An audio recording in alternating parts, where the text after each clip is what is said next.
Sonam Wangchuck is no मोर। एक महान scientist और एक्टिविस्ट आज हमारे बीच नहीं रहे।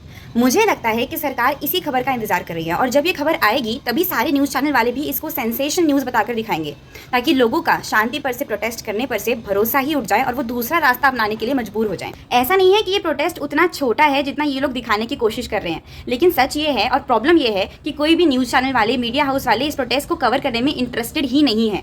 जबकि ये लोग इतने खाली है कि अगर कोई हीरो हीरोइन अपने जिम के बाहर, एयरपोर्ट के बाहर स्पॉट हो जाए ना तो वो भी इनकी हेडलाइंस में हो सकता है। लेकिन यहाँ रोज़ हज़ारों लोग, कई सेलिब्रिटी तक सोनम वांगचुक से मिलने आ रहे हैं, उनके प्रोटेस्ट को सपोर्ट कर रहे हैं, उनके फेवर में वीडियोस अपलोड कर रहे हैं, लेकिन इसका न्यूज़ में जिक्र तक नहीं है क्योंकि ये मोदी जी के बारे में नहीं है ना। और बच्चों के भविष्य का भला न्यूज़ से क्या लेना देना। आपने कभी आजकल के न्यूज़ चैनल्स की टॉप 100 न्यूज़ सुनी है? टॉप 100।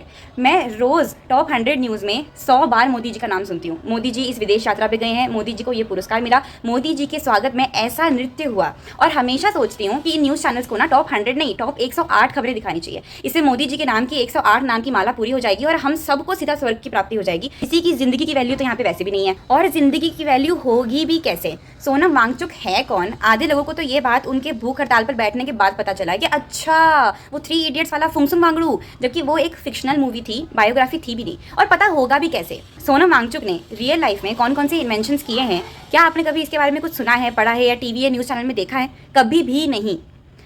हमें जो बातें सुनाई जाती है, पढ़ाई जाती है, उनका इनोवेशन, इन्वेंशन, एजुकेशन से दूर दूर तक कोई लेना देना होता ही नहीं। यहाँ तक कि हमें मूवीज़ तक वही दिखाई जाती है जो प्रोपागेंडा हो। रियलिटी पे बेस्ड मूवीज़ जो होती है उनको भी यहाँ पे बैन कर दिया जाता है। यूं ही कोई प्रधान नहीं बन जाता। मीडिया बिका हुआ है, CBSE का कुछ पता नहीं है। हर सिस्टम में इतनी गड़बड़ियां हैं कि कहीं विमेन सेफ्टी को लेकर, कहीं एनवायरनमेंट को लेकर, कहीं पेपर लीक के चक्कर में देश में इतने प्रोटेस्ट हो रहे हैं कि सब सही लग रहे हैं, लेकिन समझ नहीं आ रहा कि कौन सा वाला प्रोटेस्ट ज्वाइन करें।